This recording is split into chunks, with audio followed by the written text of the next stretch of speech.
Assalamualaikum warahmatullahi wabarakatuh. Baiklah mahasiswa, pada kesempatan hari ini kita akan membahas mengenai tata kelola perusahaan atau good corporate governance. Ya. Apa good corporate governance? Good itu artinya baik, corporate itu perusahaan, governance itu berasal dari bahasa Prancis yang artinya pengendalian. Jadi suatu keharusan nih bagi sebuah perusahaan untuk memiliki visi dan misi dari keberadaannya. Ya, karena visi dan misi tersebut merupakan pernyataan tertulis tentang tujuan-tujuan kegiatan usaha yang akan dilakukan oleh perusahaannya. Tentu, bila suatu kegiatan yang terencana baik dan terprogram dapat tercapai dengan keberadaan sistem tata kelola perusahaan yang baik pula. Jadi di sini good corporate governance itu perlu diterapkan di dalam suatu perusahaan. Nah, good corporate governance itu dalam bahasa Indonesianya adalah tata kelola atau tata pemerintahan perusahaan. Nah, selain itu, ya perlu juga dibentuk kerjasama tim yang baik dan solid dengan berbagai pihak, ya, terutama nih ya dari seluruh jajaran karyawan dan top manajemennya. Nah, untuk apa sih ya tujuan penerapan GCG ini? Ya, banyak sekali tujuan-tujuan yang akan dihasilkan oleh perusahaan bila menerapkan GCG. Salah satunya kalian bisa baca ya di slide. Pertama itu mengoptimalkan nilai perusahaan agar perusahaan itu memiliki daya saing yang kuat baik secara nasional maupun internasional. Kemudian mendorong pengelolaan perusahaan secara profesional, efisien, dan efektif serta memberdayakan fungsi dari meningkatkan kemandirian organisasi perusahaan. Ya.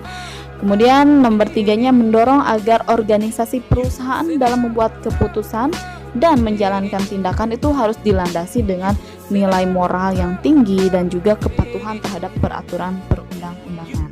Itu serta adanya kesadaran atau tanggung jawab sosial perusahaan terhadap pemangku kepentingan maupun lingkungannya.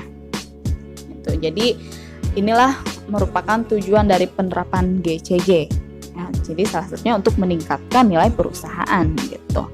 Nah, seperti apa penerapan GCG?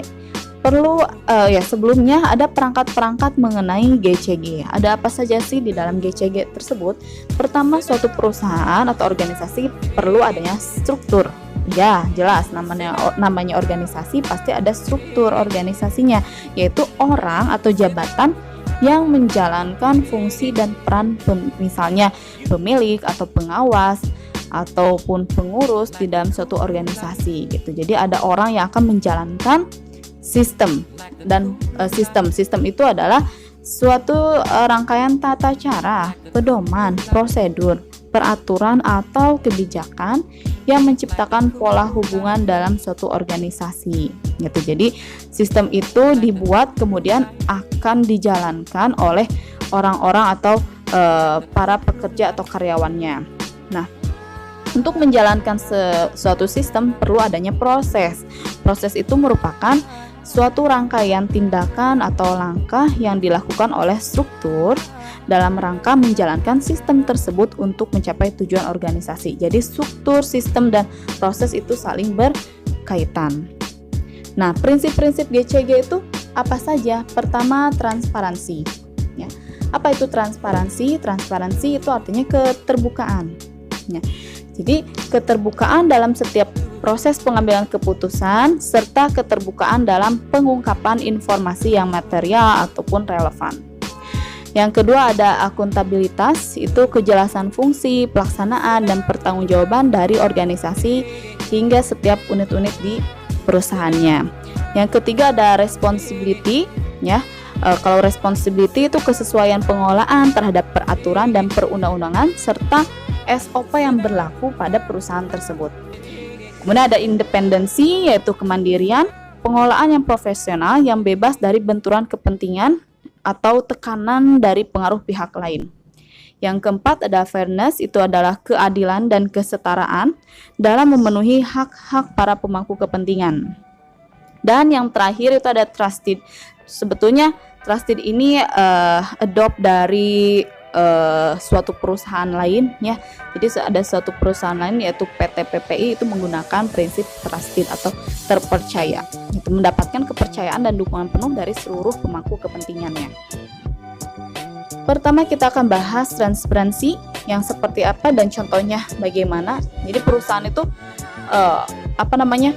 harus menyediakan informasi secara tepat waktu, memadai, jelas, akurat, dan dapat diperbandingkan serta mudah diakses gitu oleh pemangku kepentingan sesuai dengan haknya. Nah, dalam prinsip ini ya, misalnya nih ya, ada audit. Nah, audit itu atau audit yang dilakukan atas informasi itu harus adanya keterbukaan. Misalnya mengenai pemegang saham itu harus atau perlu tahu mengenai keadaan kondisi keuangannya. Hasil audit harus disampaikan kepada karyawannya gitu ya. Oke, yang kedua itu ada accountability ya.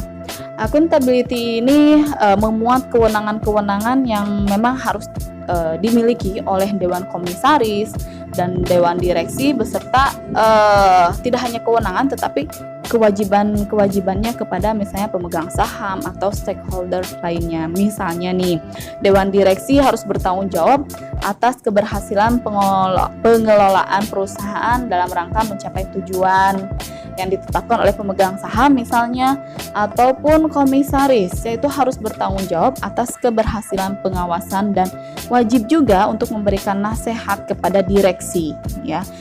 Seperti itu ya. Jadi saling berhubungan juga ya antara komisaris, direksi ataupun pemegang saham gitu, ataupun juga dengan karyawan-karyawannya.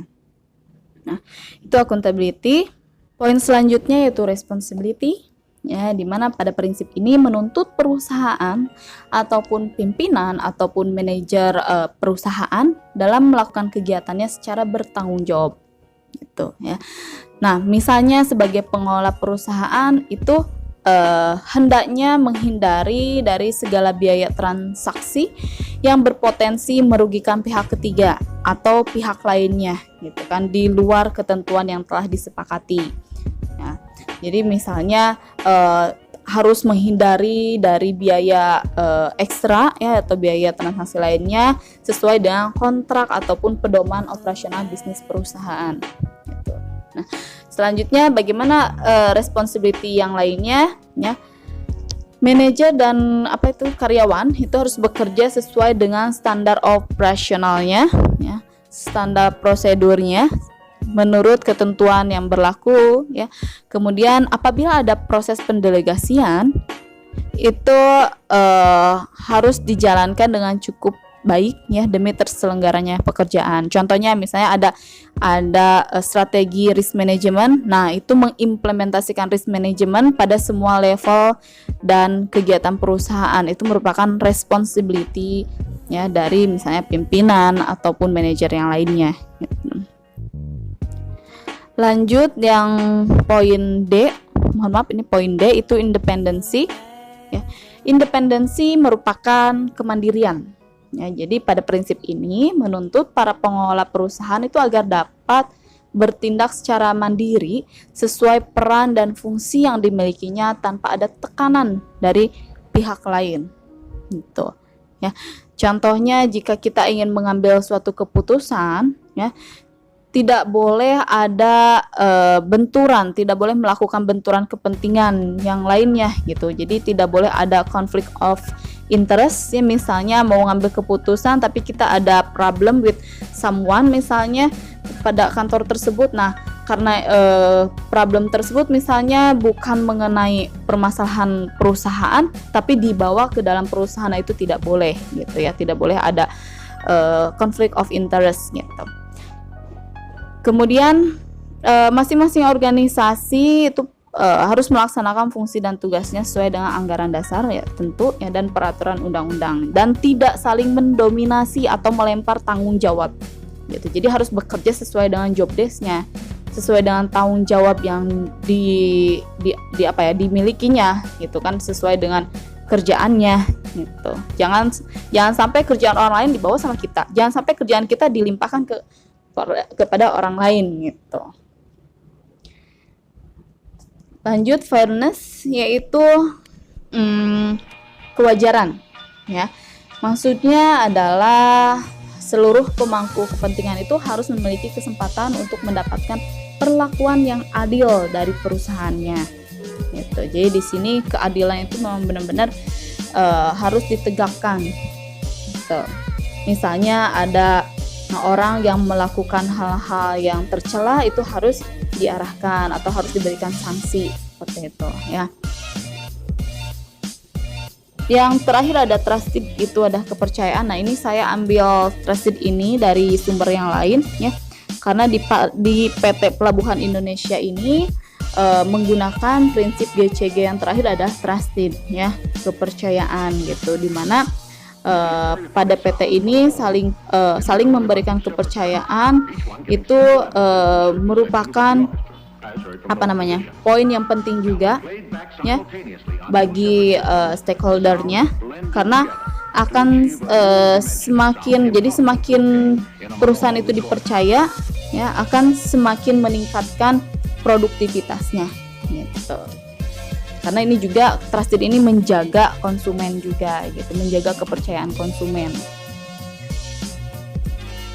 Nah, ini merupakan contoh skema GCG di PT yang tadi saya sebutkan, PPI, ya, di mana terdapat tata kelola dalam artian luas, artian sempit, dan bagaimana mengenai tata kelola di korporasinya.